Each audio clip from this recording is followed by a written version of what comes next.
Good afternoon, ladies and gentlemen. Thank you very much for your attendance this afternoon at the public lecture of Professor Uwe Pühse from the University of Basel in Switzerland for his talk on active, healthy children in marginalized communities, challenges, achievements, and vision for the future.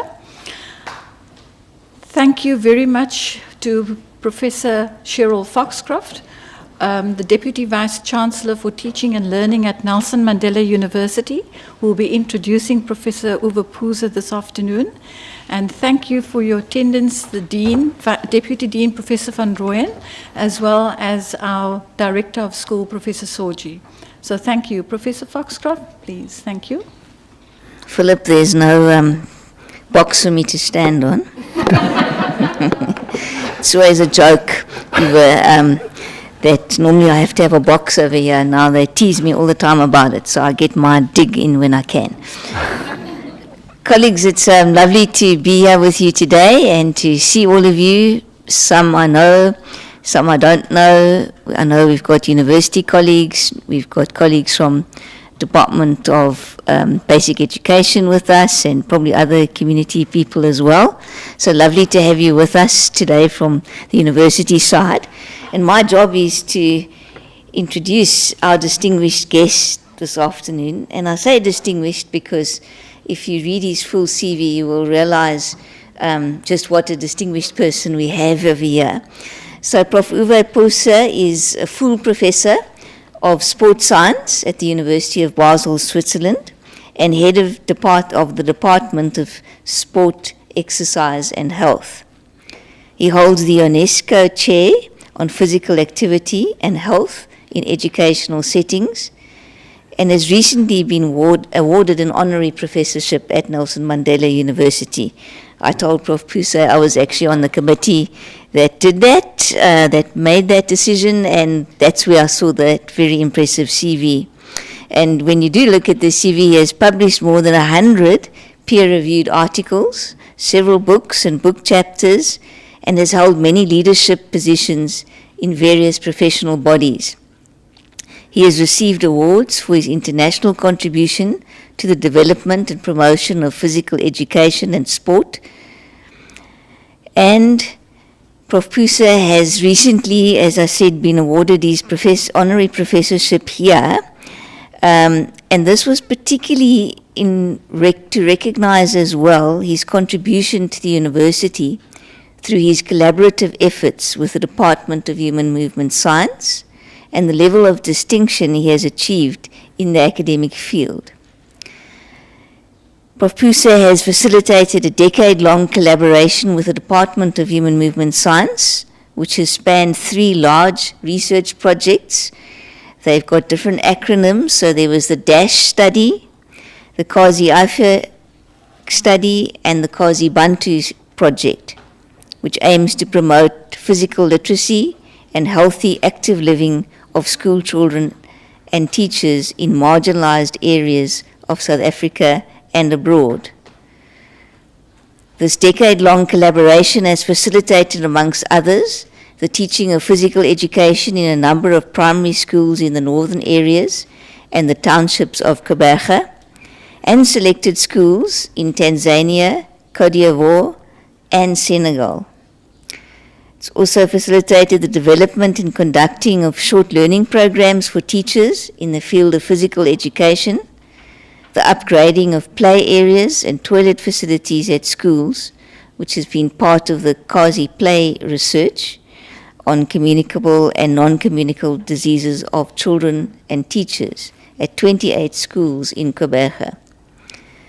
And then on the more academic side, he has been involved and been supervising PhDs, 4 from Switzerland and 4 from South Africa, a number of master's theses, and more than 30 publications in international refereed journals that have come out of these projects. So Prof. Pühse, please feel very welcome here, and we look forward to the lecture that you're going to give us on active, healthy children in marginalized communities, challenges, achievements, and vision for the future. Welcome. Thank you very much.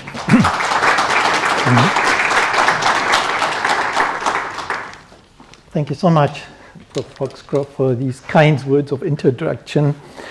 I think I don't have to mention that it is a huge honor for me to stand here and to speak to you about the research and practical work which we have done in the last 10 years together here. There are hardly any moments and possibilities to paint a big picture of a project. Normally you have a research lecture and so on, you just present a part of it, but today we have the chance to span the whole story from the beginning to the end, and that is my task today. So a very warm welcome to all of you. First of all, very nice that you introduced me, Prof. Gerald Foxcroft. I would also like to say a warm welcome to Darlene van Rooyen, Professor, Deputy Dean of the Faculty of Health Sciences. Thank you for being here. And Prof. Solika Soji, Director of the School of Behavioral and Lifestyle Sciences. Thank you very much.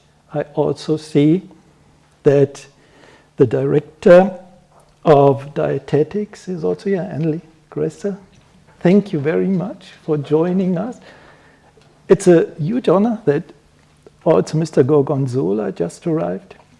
He is the district head of Department of Education, and so many colleagues, friends here in the room and online. I have no idea how many people are listening. I will listen to that. I will hear about that later. Otherwise, my nervous feelings are even rising. So thank you. For all those who are listening online, this is the place where we are meanwhile, right now, the Nelson Mandela University, and we have a wonderful, thank you very much. By the way, the technical support here is amazing. These guys, congratulations, really. That is, yeah, I am really impressed, I must say that. Yeah, so we are here in the Mandela University, a wonderful place. When I came here more than 10 years ago, I was wondering what I saw there, a zebra on the campus of a university. That is the natural resort around it. You can also see the sea in the background, so that is an amazing place here. And I took this picture from the office of the Deputy Vice Chancellor, Prof. Mutwa, and it's an amazing view from there, I must say. Yeah, that is to say, today is a special day because it is load shedding, and some of the people might have had not the possibility to come or join online. It's a special issue here in South Africa, the load shedding problem. Hopefully, it won't affect my lecture today. We will see, so cross fingers and so on. This is the place where I come from. Completely different setting. This is the River Rhine. It is a city where life science is a huge topic, big pharmaceutical companies, a big university, and the university is an old university. It was founded in 1460. So a lot of tradition. And you see here in the middle, this is the Pope, who in the church gave the permission that Basel could have a university in 1460. I am working in the medical faculty in the Department of Sport, Exercise and Health. Medical department has medical faculty has 5 departments. We are in one of them. Department of Sport, Exercise and Health, 550 students, 85 staff members. And I came here to South Africa first in 2011, no, in 12. In 11, I met Cheryl at a conference in Limerick in Ireland. I saw her for the first time at the time, and she said, Uwe, I need support. We need support in South Africa because we have challenges there related to physical activity and physical education, especially in marginalized settings. I'm looking for someone who can support me. And then I said, just, Cheryl, that's fine. This person is standing in front of you. So let's see what we can do together. And at that time, she invited me to come here. And this was the first picture I took here on the campus with people. We were a quite small group. You see Rosa Durant, Prof. Rosa Durant and others. At that time, there were monkeys running around us. That was a completely new situation for me. And when we came back to Cheryl's office, we had to close the door because the monkeys were stealing the cookies. This was a new challenge for me. I had never to protect my cookies in Basel from monkeys.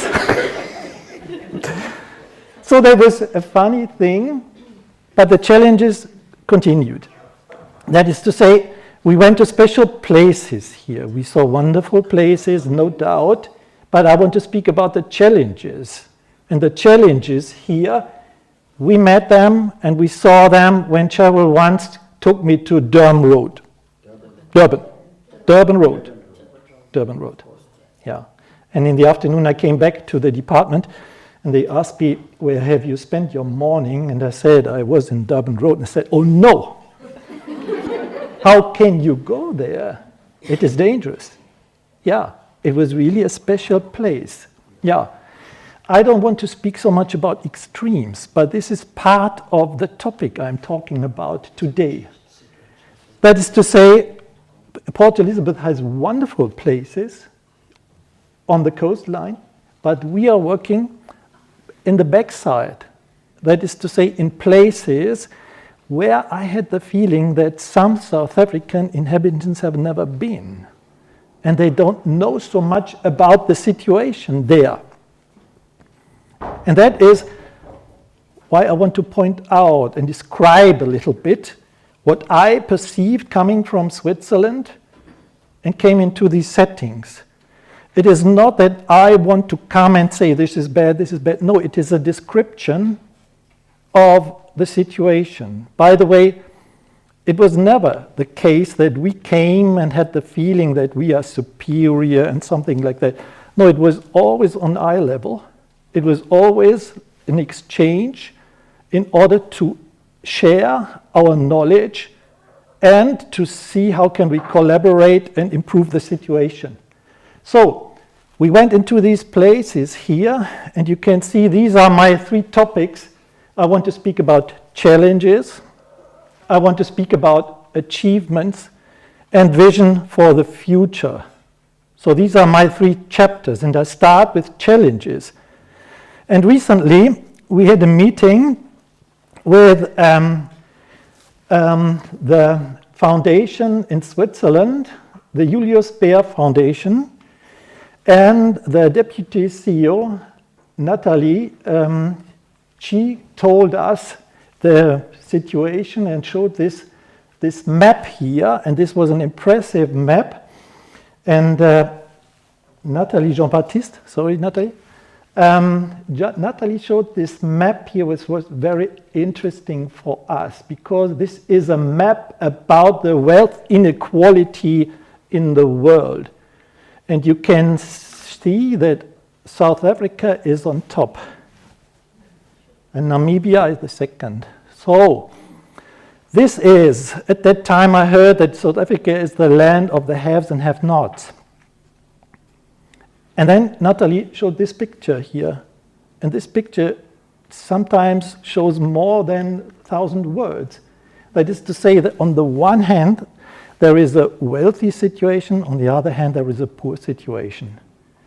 And in states and countries where this difference between those who have and those who have not, there, and where the differences are very extensive, there the social pressure, the social problems are mostly the highest. And that's what we perceived. Here's also a map here from the Nelson Mandela Bay area. And you can see the blue are the black Africans, the yellow, the colored. The green ones are the small community of the Indians living in Malabar, mostly.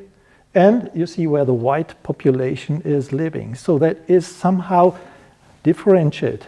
There's some kind of a friendship between them. So this was the challenge, and we have always tried to videotape it, and I will add to my lecture some short video clips. Across the world, poor health prevents millions of children from attending school or getting the most out of their school days. It robs them of their ability to grow, learn, and reach their full potential. Kazibantu works to empower children and their teachers with the knowledge they need to live healthier lives. Empower children in order to live healthier lives. That was our aim, and we saw there is a need for that. Because when I came from Europe, from Switzerland, and I am German myself, so when we speak about kids, about children, we speak about those kids in Europe. And that is 150 million, so not so much. In Africa, we have 400 million, nearly 3 times as much. And especially children in poverty, we have 663 million. And in extreme poverty, even 385. So this population, those in poverty and those in extreme poverty, they are not on our screen in Europe. We also have poor kids, no doubt, but not in this extension as we can see it here. So we visited schools. Gerald took me to schools. I learned about quintiles. I saw quintile 5 schools in a good shape and so on, mostly white schools and so on. But then we went to the school of Bruce Darmans. Obviously, he is sick. Online, Bruce, hello. We saw a wonderful organized school there, Sapphire Road, and we learned about the challenges there. Bruce had organized this school in a very wonderful manner. We could speak to parents, we could speak to the kids, and saw the challenges there, especially in quintile 3 schools, and that's what we focused on. But right in the neighborhood, it looked like that. And that is not a healthy place, that's not a place for physical activity. This is the setting down there, and it is not an extreme picture, it is a setting which is quite normal there. So that is to say, we saw that we are facing barriers, and in the beginning of our collaboration, we asked SIPE to put together some of the barriers which the teachers and so on face. And the barriers are, for example, there are not enough facilities, absolutely no gym halls, no swimming halls, nothing like that. And the playing ground which is there, that is not safe. We have safety risk, uneven surfaces, we will see that on the next slide, glass on the field and so on. Children play on concrete surfaces. And when you look at the attire of the kids, the learners wear their school uniform for doing physical education when it is offered. Mostly it is not offered. Most children cannot afford to have sport clothes, and sometimes they are torn or don't fit. So we also made a techie drive. That's a story for its own. We had techies for the kids, and sometimes the size was 45, so it didn't fit so good for the kids, you can imagine. But it was really impressive there. So it looked like this here. This is the unfortunate infrastructure for the situation there in order to have physical activity and physical education. So areas, uneven surfaces, glass, stones, and so on and so on. And this is the situation in a break. The kids have no facilities to be physically active. They do it like this.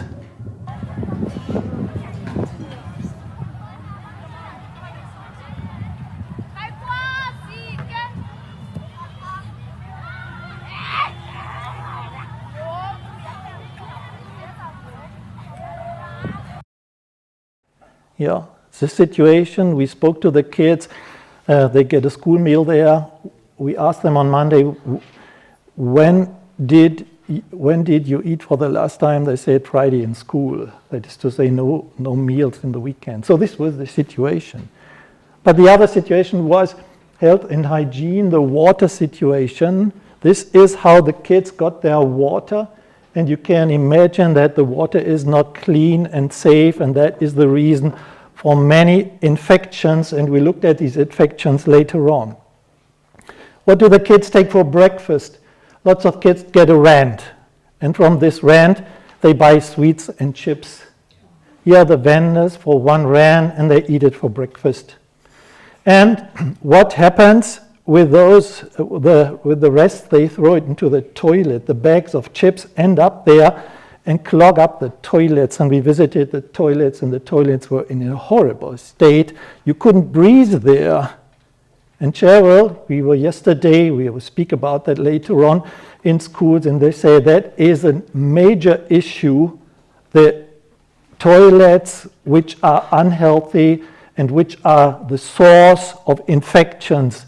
And if we continue working in this field, we have to pay special attention on the health and hygiene, especially in the bathrooms, in the toilets, clean water, and so on. We are working on that, but we will speak about that later on. So, another short video.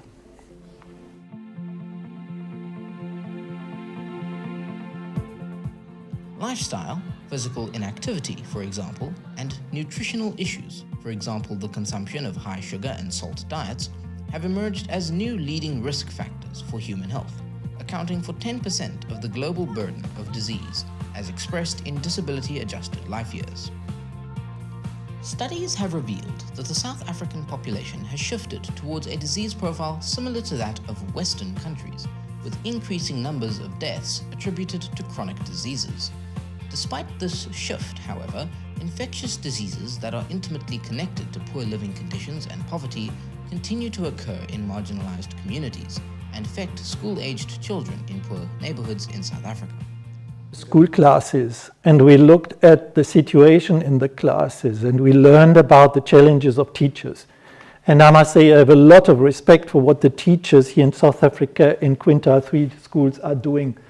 Schools, classrooms look like this, overcrowded sometimes, small classrooms and packed with kids. At least 40, sometimes 60 or even more. And imagine that you have to make a physical education lesson with this population here, with these kids. And you are not educated for physical education. And you should do a lesson outside where are no facilities. It is impossible. It is impossible. And so there are another barriers, the large class sizes, limited space and equipment, limited sport equipment.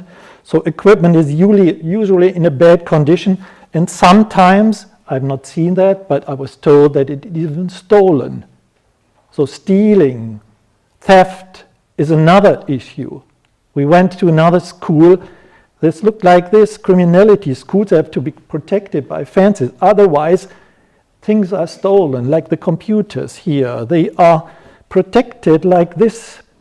So otherwise, there are challenges that these computers are on Mondays no longer there because they have been stolen in the weekend, which happens like we perceived in this school. I took this picture because I couldn't believe it. The thieves had come through the roof in the weekend. So they climb down, take the computers, and leave again through the roof. Yeah, and in the morning, on Monday morning, people come to the office and nothing is no longer there. This is a challenge also for our activities now, because sustainability is our issue, and if you want to have sustainability, these things have to be in place and have to be okay, all right. But we went to Helen Vale. Helen Vale is a special area. This is a painted wall in Helen Vale. Helen Vale and Hillcrest challenges, which we saw, even heavier than in other Quintile 3 schools. And in these areas, teachers even don't feel comfortable to have physical education or something like that outside, because it might not be safe for them. So other challenges which we have, that the teachers who perceive this situation have a negative perception of teaching PE. They have no professional training.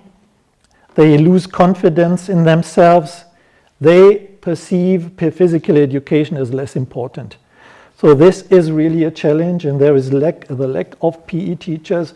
No wonder, because it is really hard to do this job. It is really hard. Yeah. And Cheryl Water summarizes the situation with her words. With the introduction of curriculum reforms in 1997, physical education lost its subject standalone status in the school curriculum. We also have a shortage of qualified physical education teachers, especially in our poorer schools, and the class sizes are usually quite large. In addition, many disadvantaged schools in South Africa are poorly resourced. Playgrounds are in a poor state. So we have bad infrastructure in general. We have large class sizes. We have high crime rates. We have safety issues like even shootings during the day. We have no physical education, teacher education in the universities for these teachers. PE is not a standalone subject. It has a low reputation. We have a lack of qualified PE teachers. We have snacking, lack of healthy school meals, and so on. We have lack of clean toilets and water, lack of parental support sometimes. This is the big picture. It is not a very positive picture, but this is the situation. And that's how we started, Cheryl, isn't it? We looked at it, and then we said, should we leave it with the analysis? And in these situations, always the word of Nelson Mandela are very inspiring for us. And Nelson Mandela said, we can change the world and make it a better place. It is in our hands to make a difference. So it is in our hands. Yeah. So we sat together and said, what can we do? And we are always also inspired by the motto of Nelson Mandela University, which says, change the world. Yeah, I mean, we can't change the world, but we can make a small difference. And we started to make this small difference by the DASH study. So this was funded by the Swiss South African Research Foundation. We started in 2014. And this was a project with a small group in the beginning. These were the participants, Cheryl, Prof. Durand, and Bruce from the South African side. Marcus in the middle, he is now a professor. He's a very skillful professor. He was responsible for a lot of publications, which we had meanwhile, more than 30 in our project. Harry was responsible for the statistics. And we see here a very important partner, the Swiss Tropical and Public Health Institute. Without them, we wouldn't be here. With Jörg Utzinger on the left and his collaborators, Peling Yap, Dr. Steinmann, and Ivan was at that time not a doctor. He is now also a doctor. So this was the team, a smaller team. But we shared our expertise, and we started with the field work. First, we had to generate academic evidence. Without evidence-based, we didn't want to do something. We wanted to know about the population, about the health status, about the needs, and so on. So it started, and it started like this. There are two phases of the study. The first phase involves a cross-sectional survey and implementation of a cluster randomized controlled trial, and includes the baseline testing of 1,000 grade 4 school children aged between 9 and 12 from disadvantaged primary schools in the Port Elizabeth area. A total of 103 quintile 3 primary schools from disadvantaged communities in Port Elizabeth were invited to be considered to participate in the study. The project documents were hand-delivered to each of the 103 schools, due to many schools not having working telephones, fax machines, or emails. Written responses were received from 25 schools. The study leaders undertook to be inclusive and invited interested principals, grade 4 teachers, and school governing bodies to an information meeting in October 2014. 8 schools were finally included, with selection based on grade 4 class sizes and geographical location. Permissions from parents and guardians of approximately... I am very happy that several of the principals are here. So a very warm welcome that from 2014 we have contact with these principals, and they are here now for listening and sharing the interest, sharing the expertise with us. So what did we do? Just the selection. We collected stool and urine samples because we wanted to know about the infections. You saw the water and so on, the sanitation situation. So that was quite funny. We brought it here to the laboratory. Excellent collaboration here with the laboratories and so on. Yeah, some kids had forgotten their boxes at home, and they came with an empty one, and we asked, "Where's your stool?" And then they and they turned around and ran home. So we had funny moments, yeah. But we could see here already that in some parts of our studies here, the infection rate was more than 60%, especially in these areas. This is Helenvale and Hillcrest, and so on. So the kids were heavily infected with worms. And we learned about a new word. I have never heard that before, stunting. Stunting here, WHO defines it as the impaired growth and development that children experience from poor nutrition, repeated infection, and inadequate psychosocial stimulation. The impact, the consequences of being stunted is poor cognition and educational performance, low adult wages, and lost productivity. So we had research on that. This is, for example, from Steffi Gall. She wrote her PhD. We have in our project, meanwhile, 8 PhDs. 2 are completed, 6 are going on. 4 of them here in South Africa at the Human Movement Science Department in collaboration with us. So this is an achievement, I would say. The most important thing is that we change something, but we also have to develop the academic collaboration and bring publications and something like that, because that is important for the university. And Steffi did research. I just give just a few selected impressions of that. So she looked at the attention, she made attention tests, and she looked at those. Here in yellow you see the infected kids, and in green the non-infected. So the possibility or the intention, the possibility of being attentive is highly much more prevalent in those who are not infected. And yet now you can see the stunted, the red ones, and the non-stunted. And you can see that also the stunted are in a not so good situation. That is to say, they are not performing as they should. And the same is with academic achievement. We looked at the marks at the end of the year and so on, academic achievement, and you can see the non-infected, the green scored highest, on left the infected, and you can see a similar situation with the stunted and no stunted. So being stunted is not a good situation in order to be successful in life.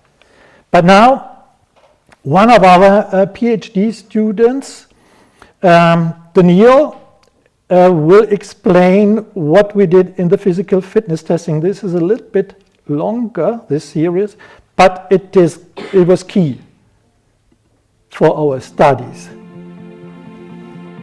Day 2 consisted of physical fitness testing using the Eurofit fitness testing battery.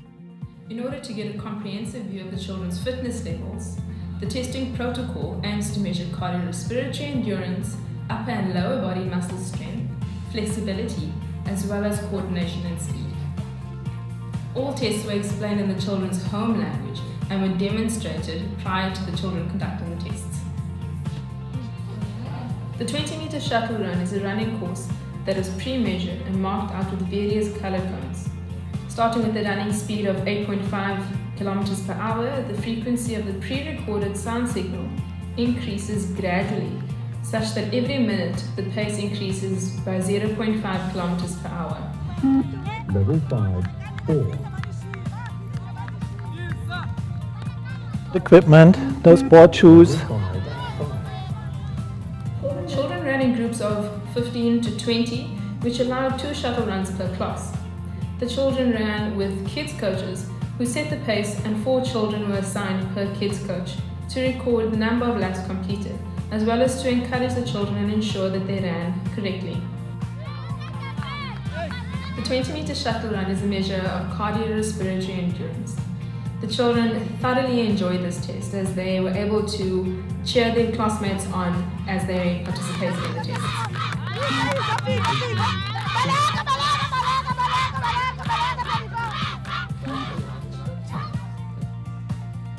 The standing broad jump required that each child stand behind the line and jump as far forward as possible, landing with both feet without falling backwards.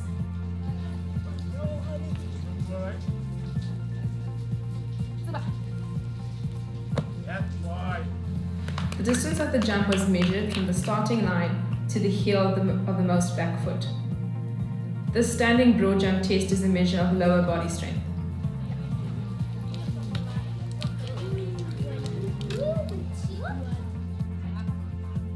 The grip strength test required that each child grip the hand dynamometer as hard as possible. Each child was given 3 trials, beginning with their dominant hand, and a 30-second break was provided between trials.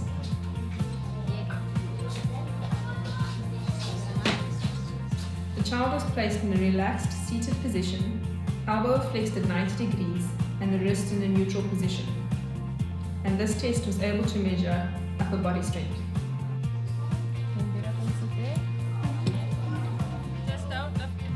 The sit and reach test measures flexibility of the hamstring muscles and to a minor extent the lower back muscles.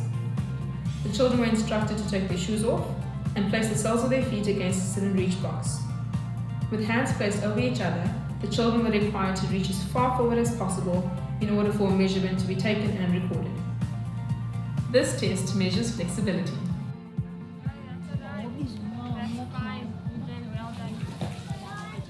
The jump sideways test requires children to jump laterally with both legs as many times as possible within 15 seconds across a wooden bar, which measures coordination and speed of the leg muscles.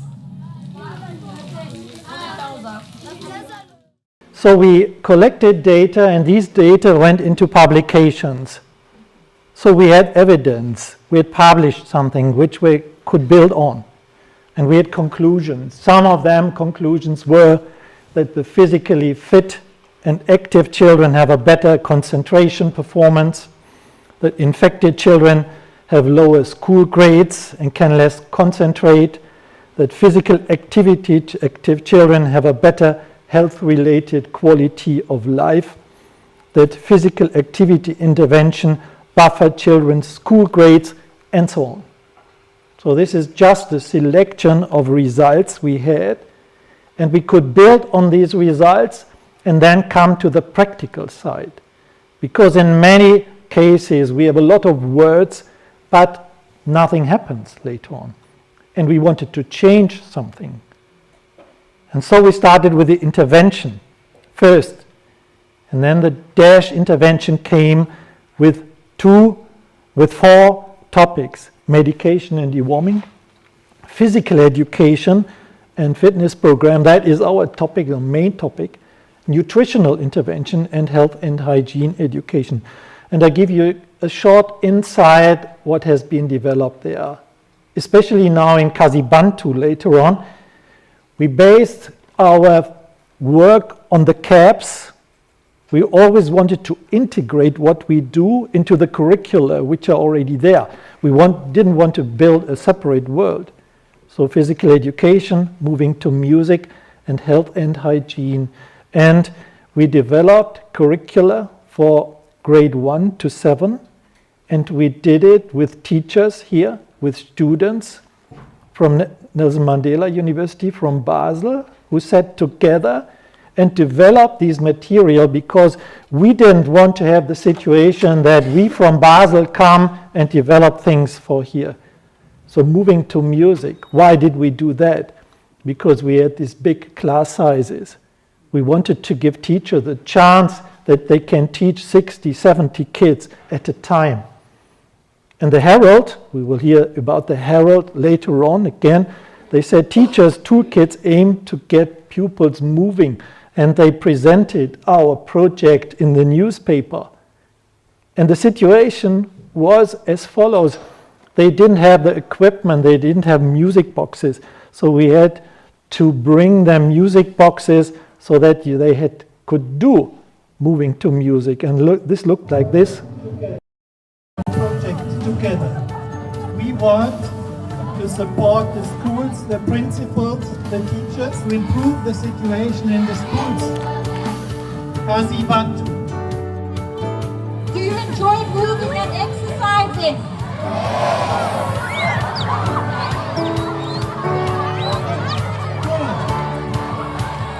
But moving to music, you can't imagine what happened on the schoolyard. This was an atmosphere.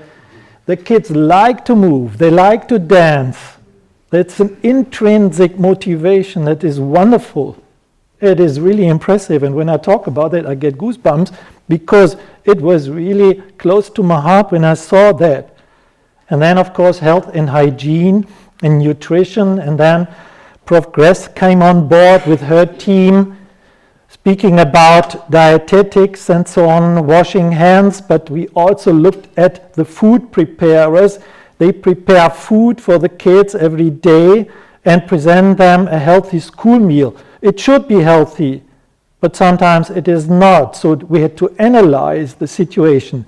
And there, the Department of Dietetics came in with their expertise. We analyzed teams. In addition, each school's feeding program was analyzed. A dietitian inspected the food preparation and cooking facilities at schools and gathered information from the meal servers and other personnel responsible for the school feeding program. The products sold by school tuck shops and informal vendors were also noted. Recommendations and training will be provided in the next phase of the study in relation to cooking methods, hygiene practices, and ways to make food production more efficient. The vendors and tuck shop managers will also be informed about healthier snack choices. So the team grew. You will see that later on. But now the topic is, what can we really do? Education is the most powerful weapon. Yeah, we had to stress our educational efforts. But first of all, let's summarize what happened. First, we made an analysis of the setting. Then we came to the DASH study and got the funding. We did the assessments, we made the interventions, we made the publications. So step by step we developed it.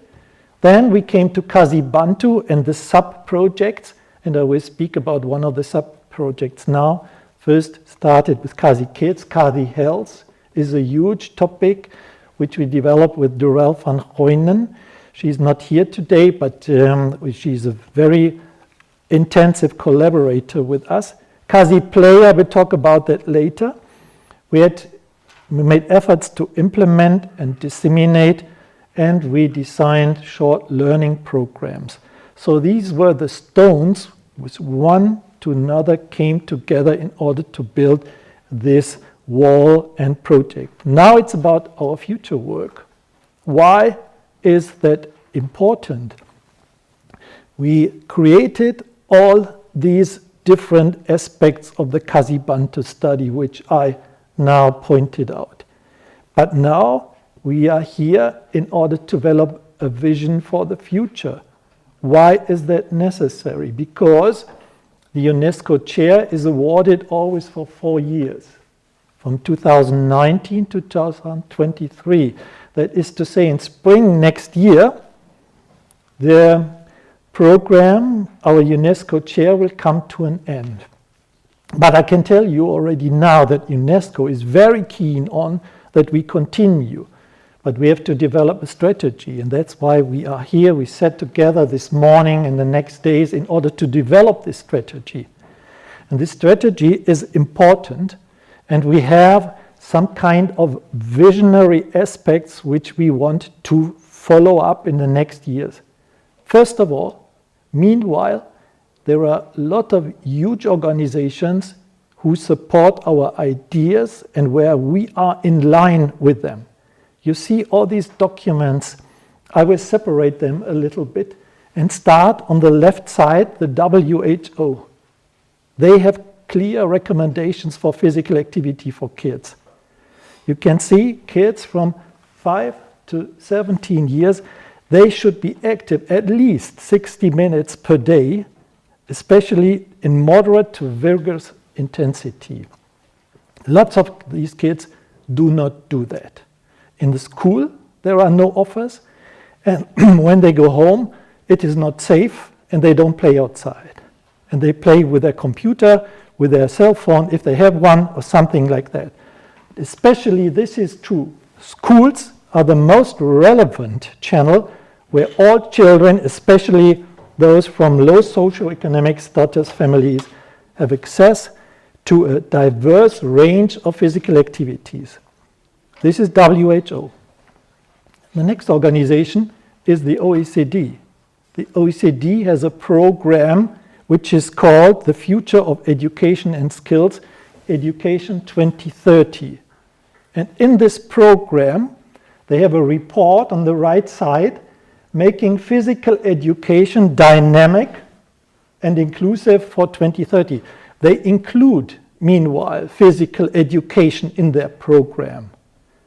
You know from UNESCO the PISA studies, and the PISA studies only looked at science, mathematics, and reading, everything for the brain. If you look at that, the child don't need a body. It's only brain-centered. But I always say, to the school comes the whole child, and the child has a body. And there is a relationship between the body and the brain. And I had the chance to present this report at an OECD conference in Seoul in 2019.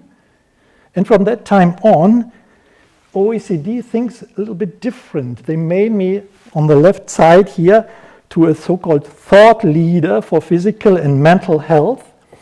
And I would like to read what is there. They speak now of core foundations of education.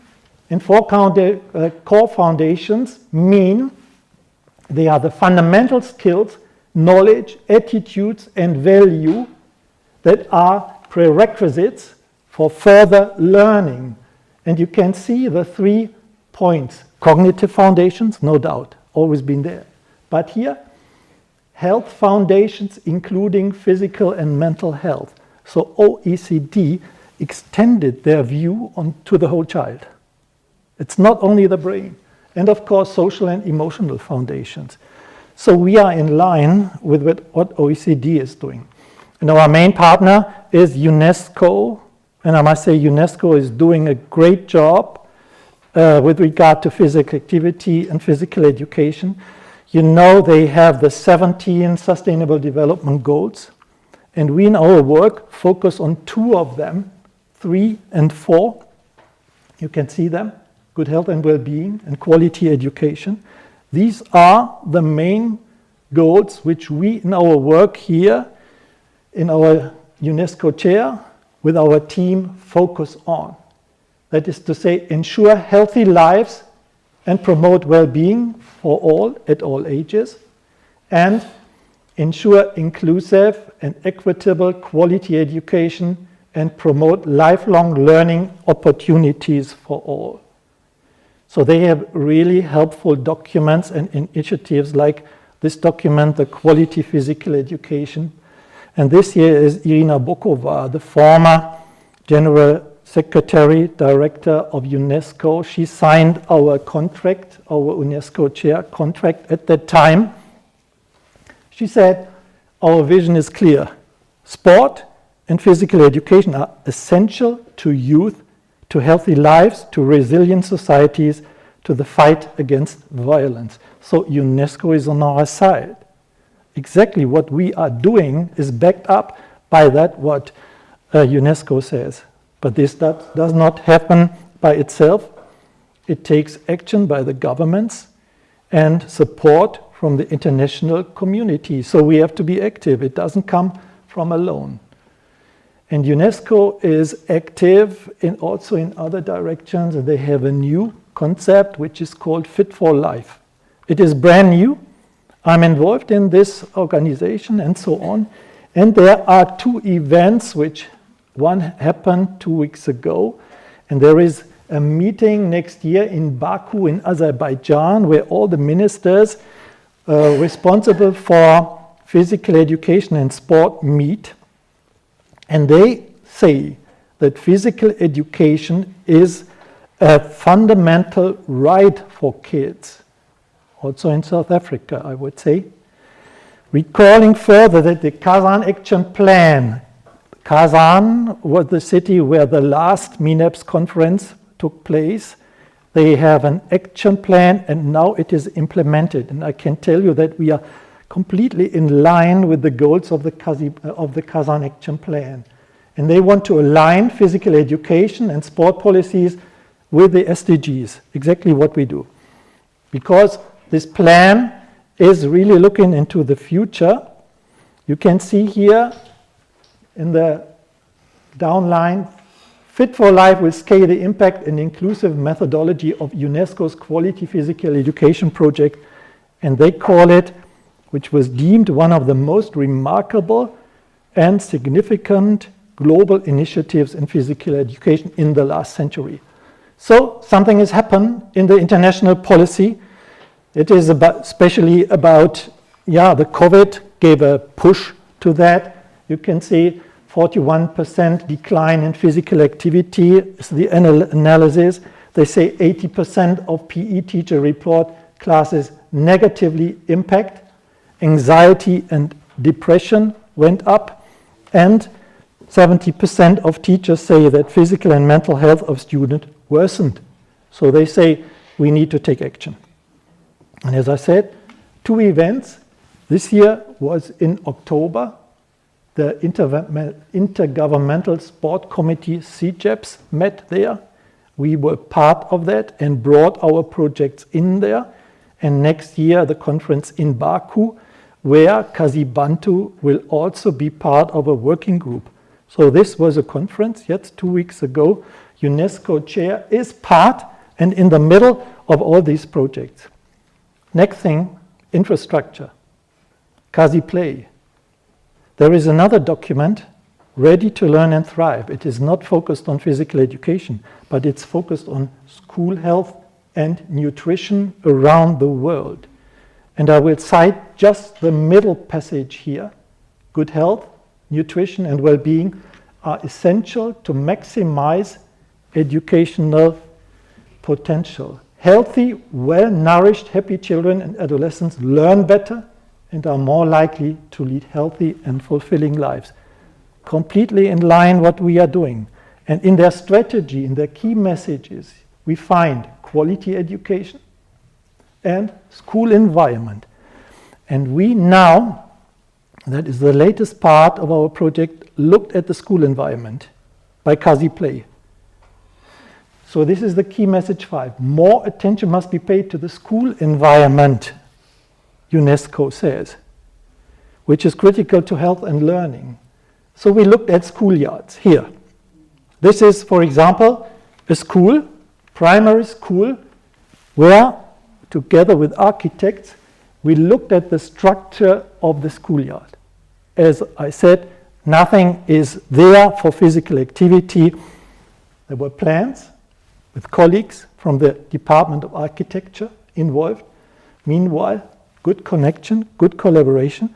They designed schoolyard, designed possibilities for kids to be physically active, and we put that in practice. This is the schoolyard which we opened yesterday together. Mathieu? Yeah. Look at this. These are the kids playing there, and you will see some very inspiring pictures like this here.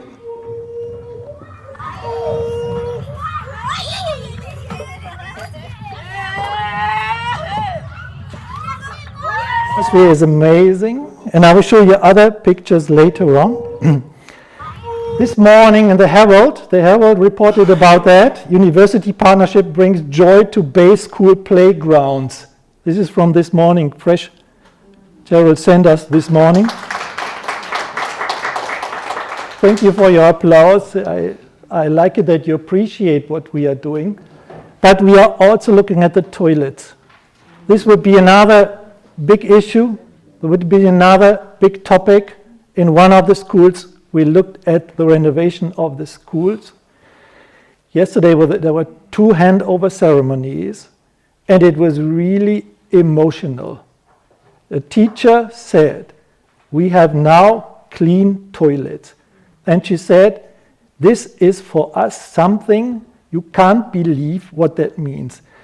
Going to a clean toilet is something of dignity. We have the feeling that we are looked after.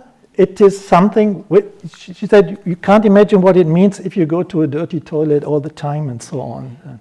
So they really appreciate it. And she spoke from her heart, and it was very emotional. Cheryl, wasn't it? We liked it so much. Yeah. So just a few examples later on. But we, of course, we come from physical education. We would like to have reintroduced physical education in the curriculum again. This is a big aim, I know, but it should be a subject on its own.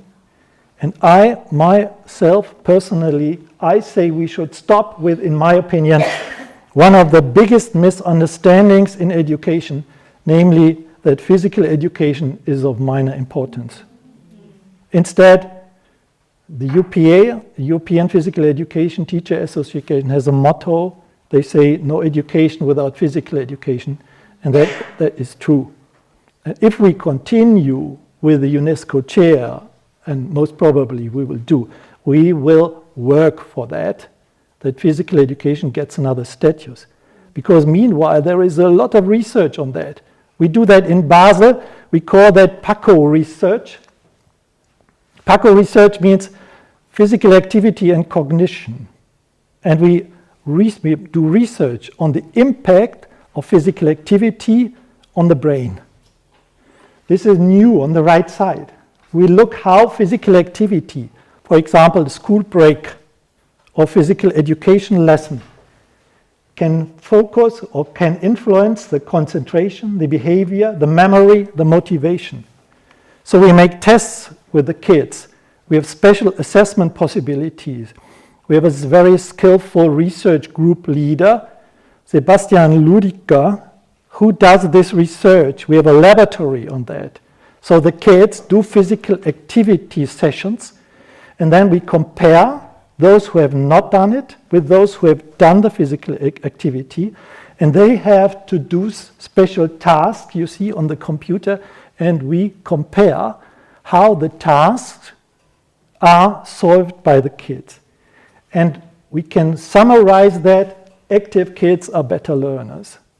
There is a huge research background behind that, which I only can mention here.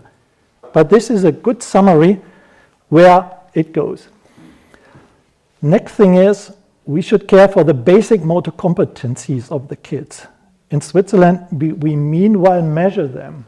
This is, for example, a test for basic motor competencies, MOBAC, in grade 1.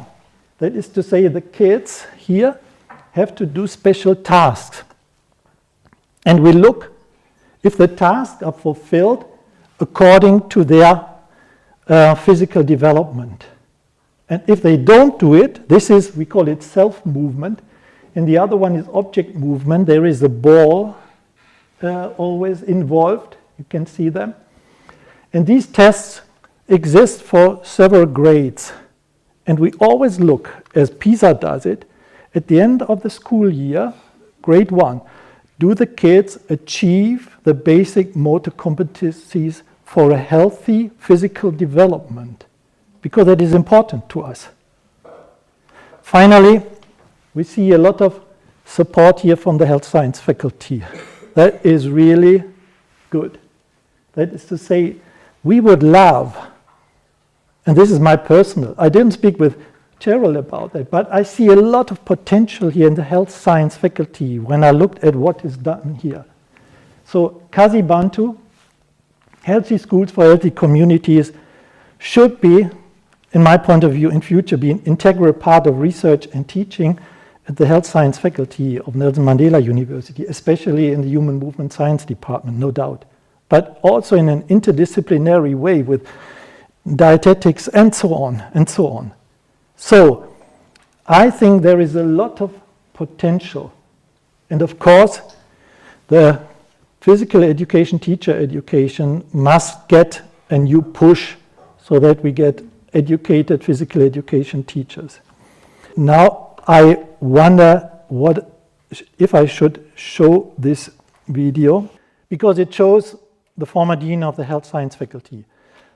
But Lungile was such a strong supporter of our work that I allow myself to present his statement, and this statement in the past gave us a lot of push for our work. What's important is reaching out to the relevant communities and the communities that are going to need the service of the university. University teaches, university does research, but also it needs to be of service to community. And therefore, a project of this nature, much as it advances the learnership, the scholarship of the university, the research agenda of the university, it also advances community engagement. Now, it's one thing to advance community engagement, but it's another thing to be impactful in community engagement. It's a project of that nature which addresses what is key. He calls it is key. And when someone tells us, that gives us a very good feeling. But on the other hand, I see that the new dean, Prof. Singela, is also thinking in this way. I read in Herald recently that she mentioned, with regard to the new school, that Kazi Bantu project is designed to improve the health, nutrition, and physical activity of school children and teachers. Knowing how poor nutrition and inactivity negatively impacts children's ability to achieve in the classroom and reach their full potential, we do our part through this project in supporting communities to address these health challenges. So very much appreciated that the new dean also supports what we are doing. We were a big team when we started. When we started, we were small, but now we are quite a big team. And so a few words of thanks at the end. We wouldn't have gone so far without Jörg Utzinger and his team on the left side. Jörg is a great guy who gave us a lot of support, which helped us to push the project forward. And he also introduced us to the Swiss ambassador here next to me. She always supported us with everything she could do from the embassy side. So great, she even traveled to Port Elizabeth in order to be here. I mentioned Darrell van Rooyen. Darrell is in the middle and especially related to Kazi Health. She did an amazing job. We have, of course, Rosa on the right side. She's a big part of our project. You see Lungele, you see Andrew Leach, and also Andrew gave us his support, and when we came here we always felt at home. But we also met the Deputy Vice Chancellor. We had the feeling she understands what we want to do, she supports it, and she appreciates that.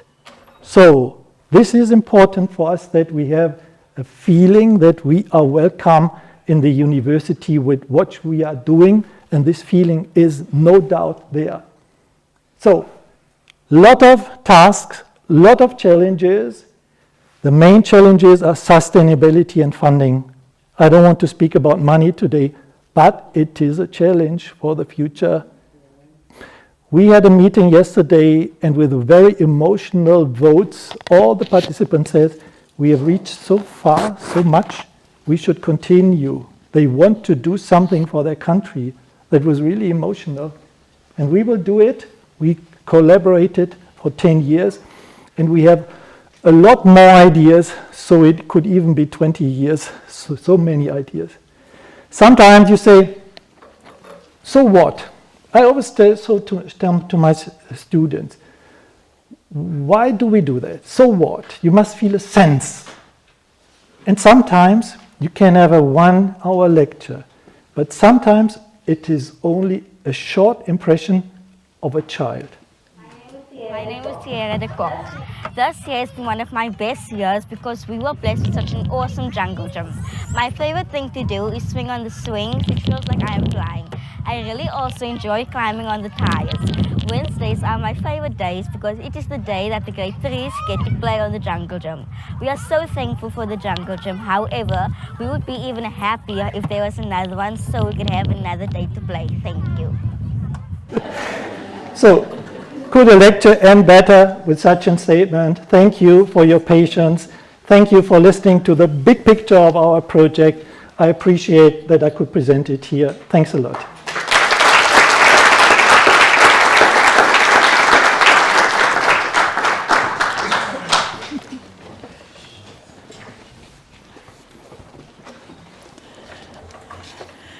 Wow, I think, Uwe, you have certainly delivered a public lecture of note. I could see everybody hanging on your lips, and you really kept everybody's attention for the full hour and a bit.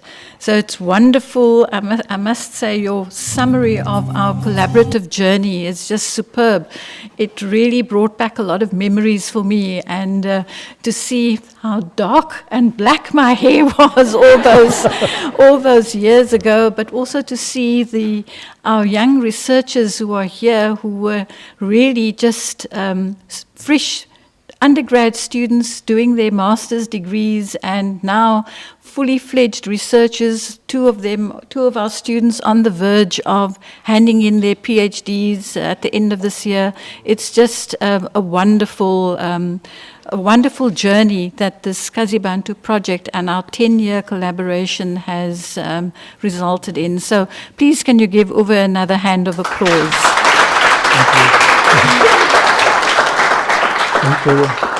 So on behalf of the Faculty of Health Sciences and the University, just a small token of our appreciation. Thank you. Thank you very much, Cheryl. It's very kind of you. Thanks. Yes. Just a few words of thank you. I'd like to thank the many people who have joined us online. I'd like to know eventually what that number was, because we were expecting quite a large audience online from Switzerland and other parts of the country. But also thank you very much for attending and joining us for this rather special lecture. Also, I'd like to thank the Faculty of Health Sciences for the support, and as well as Prof. Foxcroft for her support for this public lecture. And also the faculty IT team that Uwe has mentioned before, of Claire, Anya, Jarita, and Philip. I mean, really, you guys have just been spectacular this whole week leading up with all the support and the organizing. So thank you very much. Also, Angus from the University Media, Sheila from the North Campus Conference Center, Zandi and colleagues from the university's media and communication team. Thank you very much. And really, on behalf of the Kazibantu project, I would also like to thank the school children and the teachers from the 34 schools that we have been engaging with over the last 10 years as part of our 3 major projects starting all those many years ago. This rich engagement has been a vibrant learning experience for all of us. So thank you. I'd like to say goodbye to our online audience, and I would like to thank the rest of you for being here today and invite you to join us for refreshments afterwards, and also where you can engage with Uwe and pick his brain a bit, But thank you very much for attending, and well done. Another hand of applause for Uwe. Thank you. Thank you.